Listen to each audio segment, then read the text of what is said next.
And welcome back. And we are about to get into a very interesting conversation this morning, of course, in honor of Black History Month. We're looking specifically at Belize's Black history. We're starting off the conversation, or we're having this conversation, I should say, with the Vice President of the Universal Negro Improvement Association, UNIA, Emerson Gill. Good morning and welcome. Good morning. Thanks for having me here this morning. Especially a topic that I love too. And you were joking that you had to dust off some files to bring out all the information that we can share this morning. Well, actually I brought out, and I must just show it, my red book from 2012, because for us 2012 was a pivotal year in organizing Afro-descendants in Belize. Yeah. But for us in Belize and the Liberty Hall, this current impetus, it started in 2006 when we went there as a collective community of African descendants in Belize, Afro-Belizeans, and we took possession of the property and began to do what we could in the hopes that it would all come together and the people who have the will and the power would join us and make Liberty Hall what it should be. I must say that the current picture as you drive past the Liberty Hall is a state of I'm so Black glad you people. mentioned that, and I know we have excellent people behind the scenes. They're going to get a photo up very shortly. But here's the thing, Emerson. There's possibly half the population of Belize who drive past Liberty Hall and don't know the significance of the building, specifically to Black history, but to Belizean history in general. And so it's located on Barrack Road. It's still a wooden structure.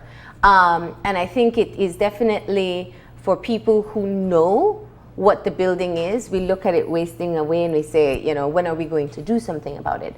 I was asking you if there has been, we know there was a commitment at one point in time to be able to work on the structure itself, to bring it back to some kind of functional state. Where are we with that?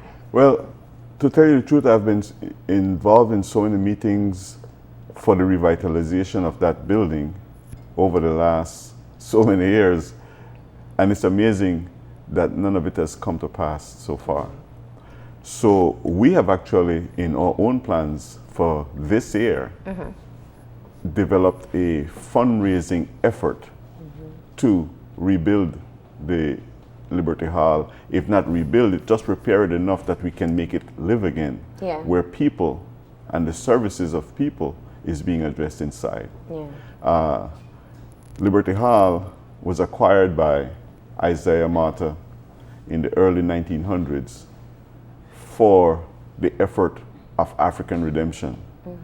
And people may not know this, but Isaiah Morter was one of the chief benefactors of the Marcus Garvey's Universal Negro Improvement Association in the international sense, because he contributed to his first ship.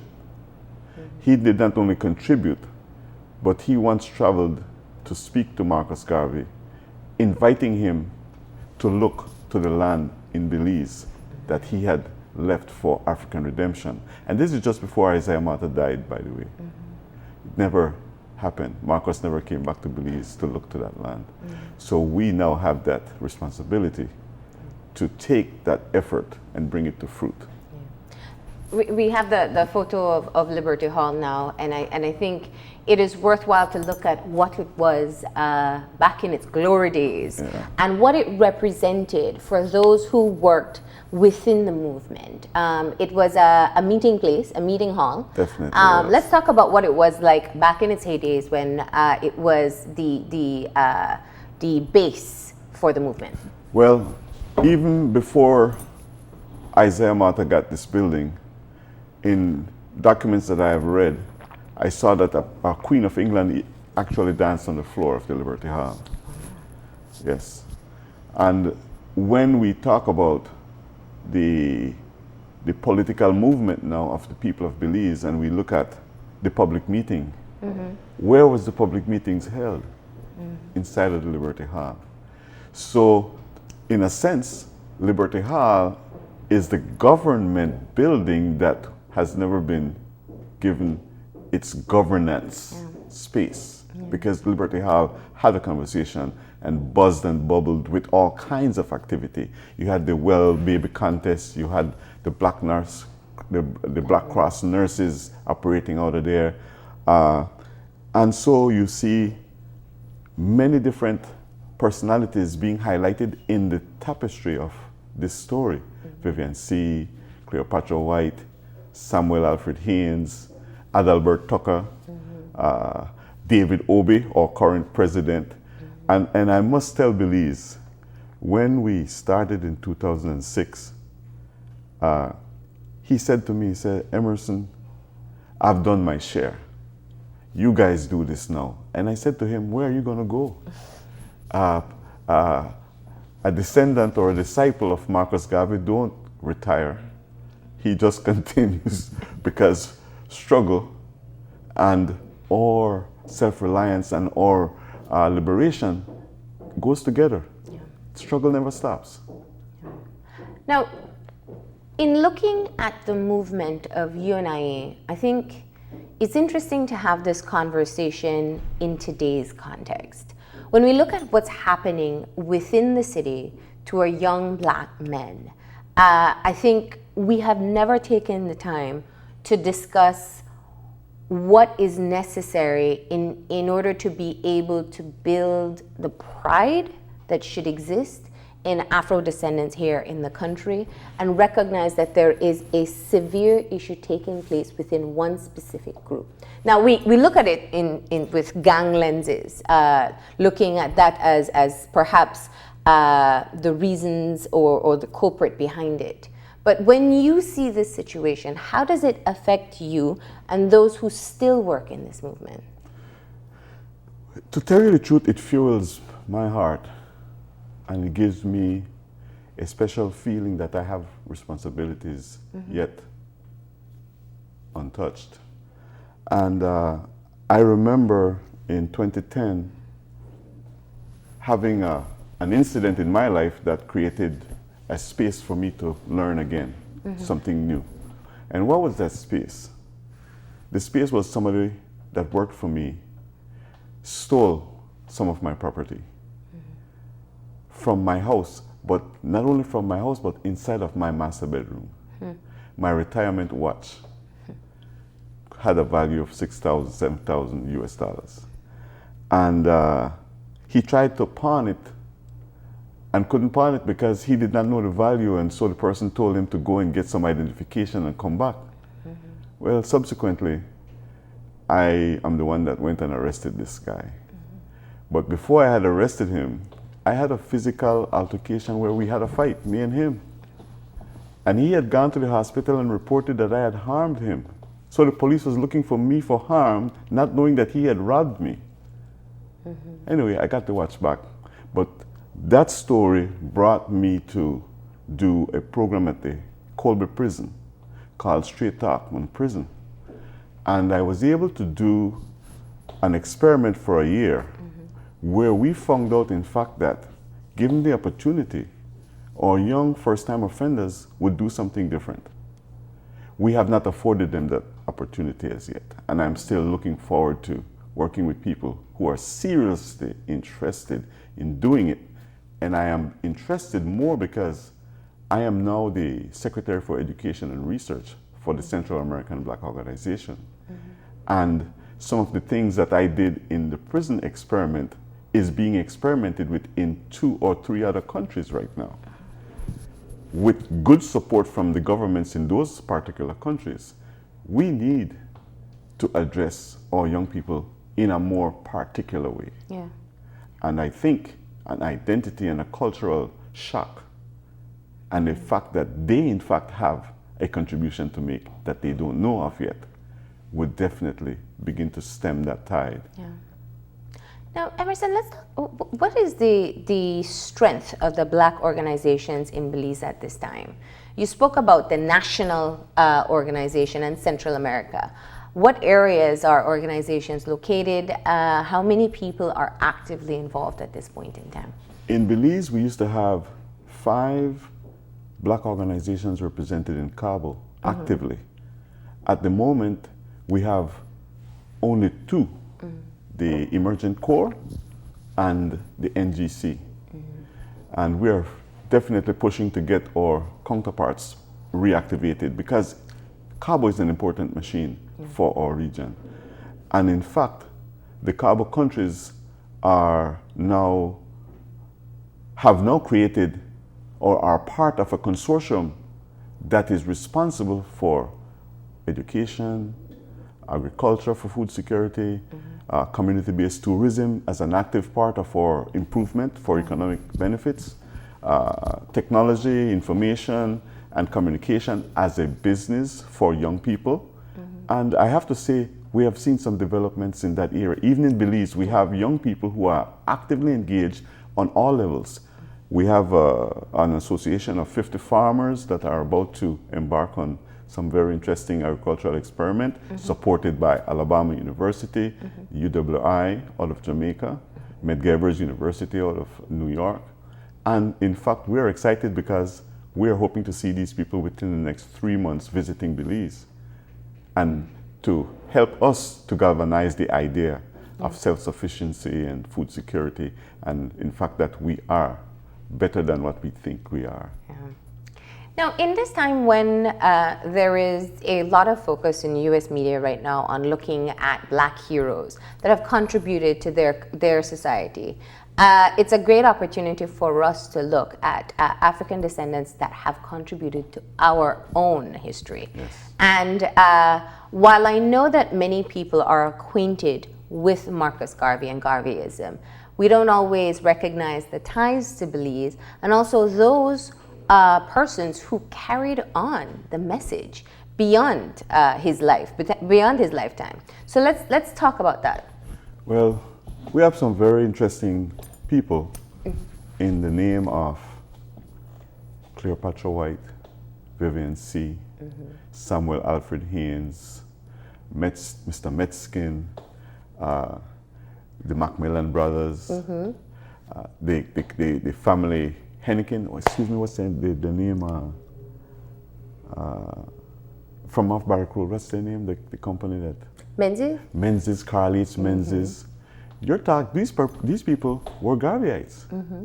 Historically important to this tapestry because they were the ones that supported the Well Baby contest, the different health systems that Vivian C. and Cleopatra White was pushing, and they addressed disasters using their funds. So we have to get back to a more, what would you say? Community.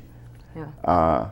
Well, I think community speaks volumes if we can only become a community responsible once again. We were more responsible, and like I said to you earlier, we have done some kind of incredible retrograde over time. Yeah. Now, looking at the specific ties, you were starting off talking about Isaiah Morter and his contribution and how he really built the connections and part of the foundation for the movement here in Belize.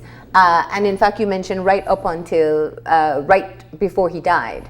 Talk about what he represents and some of the specific contributions that you think Belizeans in general should always be aware of. Isaiah Morter was a very special man. And he was a very serious man. He was so serious that he valued work. He valued the merit of your work.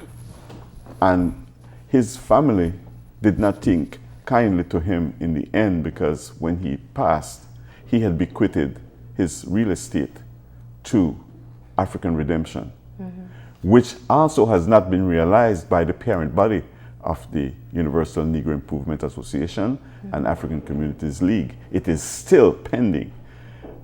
And in fact, the land mass and the different properties that he left in Belize are still here gathering taxes, and we are still not utilizing this vast piece of dory that he has left for African liberation and redemption.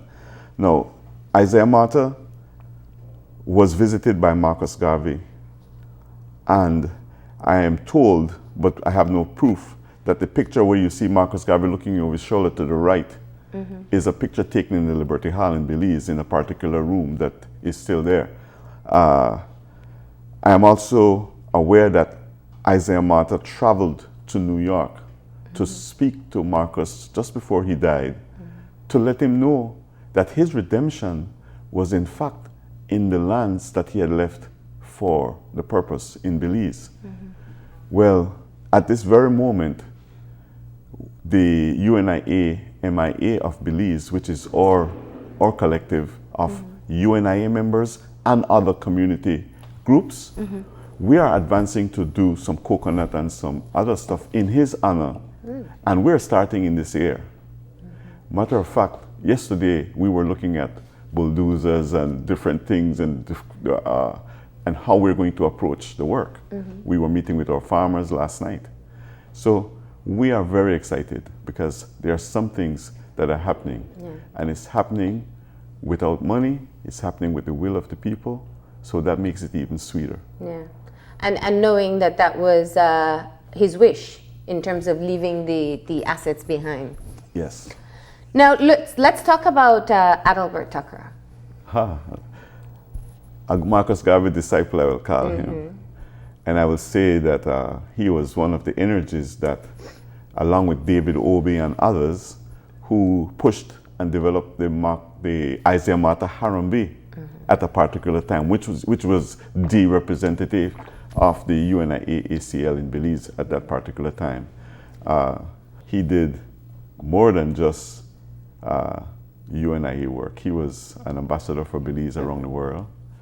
He was a part of many different liberation struggles in Africa, in Jamaica, in Grenada, and finally returned home to Belize with a vast knowledge of a kind of world political view that he was able to share with us to give us the idea that in fact we fit in a bigger paradigm, but we don't know it, we don't understand it.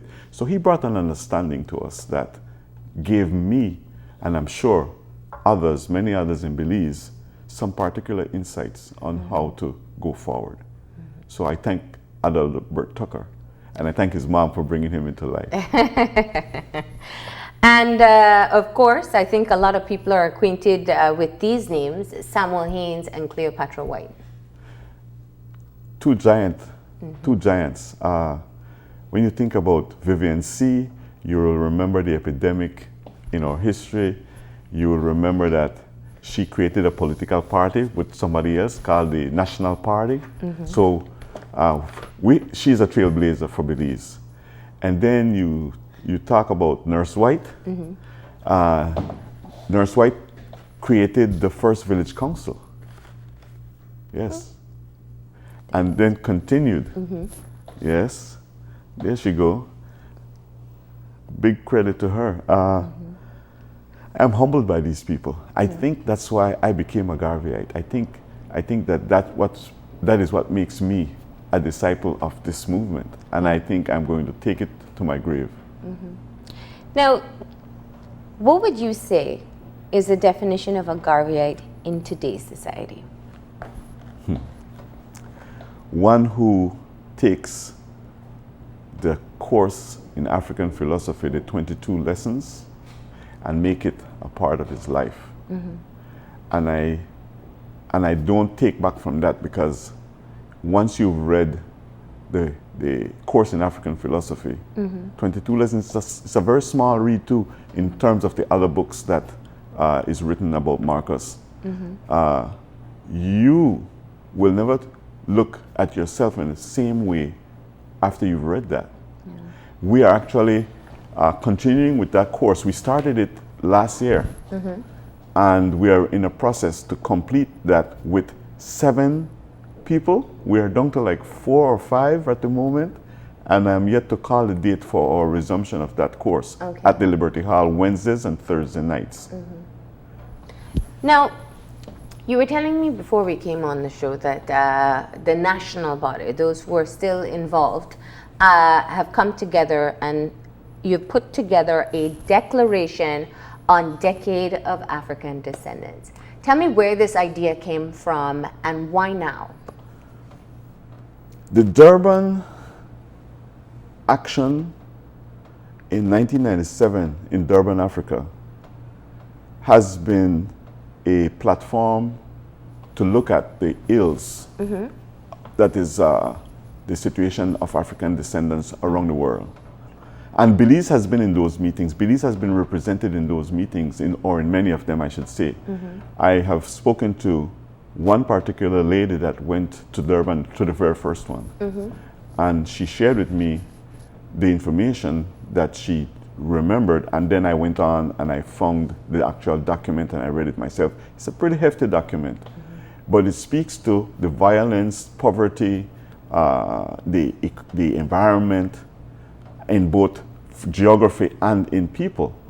And when you have read that and you see the evidence that is inside of that document, you begin to see the common spaces and the common places where these things happen. And you're correct earlier when you said it happens in a particular community, ours. And we have to now take on that responsibility to transform and change the paradigms that we are currently existing in. And I think that the people who have guided me so far over the last 22 years, I must mention their names: Dr. Stewart, Ambassador Blake out of Jamaica, Dr. Jag Irish. These guys wrote a book 15, 20 years ago called The Paradigm Shift. And that has become our guide. These men are 80 years old. These men have given their whole life to an African improvement program. And as volunteers, because I've been a volunteer for 22 years under their watch, and I am proud to say that they're all Marcus Garvey disciples. Now, some people get very uncomfortable when you start to talk about skin color, when you start to differentiate between who is a African descendant, who considers himself black. And I find it still is the same within Belize as well. Yet we celebrate our different ethnicities. We celebrate being a Creole person. We celebrate being a Garifuna person. And we know the history of these ethnicities. We know that there are African roots. Why has it been so, I would assume, I'll say challenging, but you can use a different word, to be able to form a stronger movement within Belize, especially when we have two distinct, large ethnicities, celebrated ethnicities, that we can distinctively tie back to African descendants? Well, if you don't know your roots, you can't bear no fruit. I'm just going to take it straight there. And I'm just going to reflect on an interview that Marcus Garvey did many years ago when he was asked, "Are you a Jamaican?" And Marcus Garvey looked at that person and said, "Why would I reduce myself to a Jamaican, and I come from a wider family?" And that says it all to me. I think that somebody else has created these dynamics of ethnicities, and we have fallen into a trap that reduces us to minorities in separate groups. So we have to readdress and reaffirm our identity as a collective. Now, I appreciate what you're saying, and one of the things that immediately comes to mind that we can use as a reflection here in Belize is the north side, south side construct. You know, it's about the division of a bridge, but we have created a mentality, a perception, a culture about whether you're north side, south side, when the issues, the social issues that affect both sides are that what is typically associated with the south side is pervasive in the north side as well. So we create these mental barriers or these class systems, and we stick to them. Now, at a time when people are talking about integration, at a time when we're talking about coming together as one, how do you talk about being able to connect with your African descendants, with your roots, and still be able to recognize the global context of unity? We have had some very good examples in Belize of Belizeans who have left the country and impacted global situations. We have Arlie Peters right now. We have Adelbert Tucker deceased. We have Eddie Lang. We have so many Belizeans that have left this country representing our historical context and gone out and impacted the bigger world. Now, in terms of North Side and South Side, it is not a Belize construct. It is an international construct. You know, it's South Africa's North, South, you know. But we have to come back into ourselves and begin to understand that it starts at the individual level, that you take a stand and you begin to improve on that stand day by day. It's not going to be no quick change. It took us quite a few hundred years to get to this devastated place that we are. But in fact, if we take the time to look into ourselves, we can begin to transform and create the paradigm that we want. You know, you mentioned something earlier and it has stuck with me. I think it's one of the things that perhaps we don't discuss very much in the country, and it's looking at sense of identity as Belizeans, as human beings, as whatever ethnicity you claim yourself to be. Being able to identify what the true values are, what the collective values are of a society is extremely important, especially in moving towards development. How would you say being a part of a African descendant organization, a Black organization, a Negro organization, whichever terminology people choose to use, how has it helped you to develop your own sense of identity? And how does it help you to continue to work for a better community? My father was a Garveyite, but I didn't know he was a Garveyite until he died. Somehow our parents tried to protect us because of this black thing that nobody would accept, but they would give us something, just a little pinch of it somewhere, a little bit of values that kept that little trap. And I remember coming out of high school, working as a custom broker in the 70s. And I used to get in trouble because of course I supported Evan X. Hyde and his Black Power movement and the UBAD. I was one of those young people who looked up to that message that he brought. And as I did that, my father thought that I was being radical. And he said, "You don't understand what radicalism is. You need to go somewhere else and learn and come back." So I left Belize and I went to the United States. And I did quite a bit of research there. My first space was the Schomburg Library. I literally lived in that place. And matter of fact, I took an apartment just up the street from where it was, so I could walk to it every day. And as I began to read these books, I realized that there was something missing here in my own country. The fact that there was no recorded print of who these people were and what they did. Because who knows that Cleopatra did what she did? Who knows that Vivian C. was a radical woman that created political movement in her community? Who knows that these people, without the help of any great hospital, fought epidemics, health epidemics? You know, who knows that these people created contests that encourage women to nourish healthy babies? We don't have nobody teaching us or showing us to nourish ourselves, to care for ourselves, to love ourselves, you know? So I have to say that my love for myself and understanding who I am took me down some particular roads that became so important to maintaining the energies that I have for the cause for Black people. Yeah. And as the vice president at this point, you had spoken about being able to reactivate some of the other groups or organizations that used to be more active before. What has those efforts been like so far? Well, In 2012, and that's why I brought this book out here. In 2012, matter of fact, I started in 2009. I worked as the social movement coordinator for the Venezuelan embassy, and that afforded me some special tools, which was transportation to all of the distant places that I normally wouldn't go. Matter of fact, the ambassador at that time, before he hired me, I told him, I said, the only way you can hire me is if you get to see my country, know my country, so that you can tell your government what my country needs at the people level. Yeah. And he says, how are we going to do that?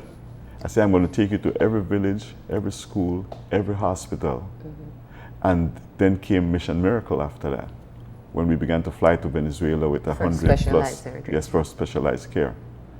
So I think that I'm well on my way to working with people in community, at community level, farmers associations, fishers associations, the health food at Reggie's. We're actually serving Belize community right now.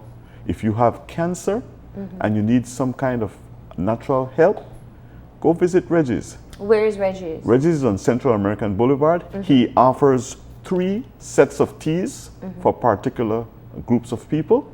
Go and check him out. And he's offering it at a nominal fee. You get a complete service of tea from Reggie for $1. Wow. For $1, you will get soursop tea with fever grass or whatever other additive dependent on what is your particular need. Yeah. And he's doing that for the love of his people. Support Reggie, because Reggie is supporting us. I can say the same thing for the farmers in the River Valley. We must support these farmers because theirs is the legacy, but their children don't know it. One particular group of guys, his grandfather and his grandfather used to rent the teams that haul the logs out for the Belize Estate and Company. There's so much dynamics to our culture and history still hidden. Yeah. And we have to take Channel 5 and its camera through some particular avenues, I think, because you guys have been doing that for a while. And as you go out and reach these different communities as well, you know, I think one of the recent exhibits at the museum, the slavery exhibit last year, was a very eye-opening conversation that we had with the representatives there, really having the proof and having a better understanding of where slaves congregated in Belize, how they congregated, what was the difference between the slaves who worked within Belize and some of the liberties that they had, and what was different about a plantation worker perhaps in one of the Caribbean islands versus Belize. And I think this type of information very often isn't a part of the everyday knowledge that you hope younger people in our society would get. There had been a push for quite a while, and still continues to be a push for the introduction of African and Mayan history into the schools. What is your position on that, and how do you feel this would be able to help the younger generation build their own sense of identity? Everybody would like us to believe that Belize and its black people came with slavery. But in fact, if you read our history books, you will find that there are particular words that says free men, free black men. Where did they come from? How long were they here before? Why did they congregate here? Why can we find that term, free black man, in Belize, and we don't get a clear understanding? Well, I have a library of about, I think, 16 or 17 Belize history books. And I would love to share the information that I have. I'm always looking forward to sharing it. And in fact, we have a site that we have created that will soon be showing all the digitalized work. So children can literally go to that site and read directly from the books that I have read. Yeah. Because I think it's interesting to know that in fact Belize has a history that is even before what we call slavery, and even before Maya, and even before Olmec. Now, there is as you pointed out, the declaration, the landing decades of African descendants, and it'll be launched in June, right? Yes. There's the declaration, and you have a trailer, I believe, a video. We had a trailer, but I couldn't get the guys to finish it last night. I thought we were going to share that today. I'll bring it back to you. I promise you. And we have enough time before yes. June, don't worry. Yes. The declaration that we have here is a model that is in the region already. Okay. And it's going to help us in Belize to guide or construct that will be custom for ourselves. But as the Central American Black Organization, we have launched the decade in the other countries, and that is the basic foundation of what's happening in the other communities. And I tell everybody, this situation is common to every community where black people live. So jump high or jump low, the things that we will talk about in Belize will be reflected in the document that is already being used. Now, tell me about what you will be doing it's February, what you'll be doing between now and June before the actual launch of the declaration. Well, we're having meetings at the National Creole Council's headquarters. Is our second meeting. Our first meeting was the 28th January, and we were hosted at the IVCC Bert Tucker room at that center for our very first meeting. And that was historic because we had never had a network of black organizations in one room. We normally can't sit together too long. So you have which groups we're talking about? We're talking about the National Garifuna Council, the National Creole Council. These are the groups here? Yes. The Belize Association of Black and Indigenous Farmers, Emerging Core, Belize Action Community, Belize Association of and for Persons with Diverse Abilities, UBAD Educational Foundation, and Belize Coalition for Human Rights of African Descendants. Yes, and others. And others, yeah. Because some people came from organizations and some people just came concerned as individuals. Afro-descendant. Now, how can people get involved? There are people who are watching this right now who are saying, this is a time that I really need to get engaged and try to do something to be able to help our broader community. How do they get engaged? Right now, I could say, send me an email, emersong.oneka@gmail.com, and I will direct you with all the information that I have to where we're having the next meetings. But at this moment, I can tell you the next meeting will be held at the National Creole Council, and the address will be advertised before that meeting date comes up. Creole Council is in front of Chongsanon in Belize City, right? Right. That's an easy location for people to find. Right. But more than that, you don't have to be a organization. Just come and get involved in conversation because it is about you. All right. Anything else you'd like to say to close off in our conversation about Black history or Belizean Black history? Well, I'd like to say that we will soon launch in an effort to revitalize the Liberty Hall and the services that it provided in the past. Yeah. And I am going to ask the general public to look favorably at rebuilding that building because it demonstrates a state of affairs of the black people in Belize. When you look at that building, that is the state of our affairs. And it's not acceptable. All right. So you'll do your own fundraising to be able to work towards... Yes, we will. Okay. All right, Emerson. Well, we appreciate you being here this morning for this conversation. And of course, for anybody who wants to get in touch with you, you gave out your email address, and we can also pass it on as well. Thank you. Appreciate it. Love Belize. All right. God bless Belize. We're going to go ahead now and take a break. And when we come back, we'll be talking about about the Feel the Love campaign with Belize Telemedia Limited. So stay tuned.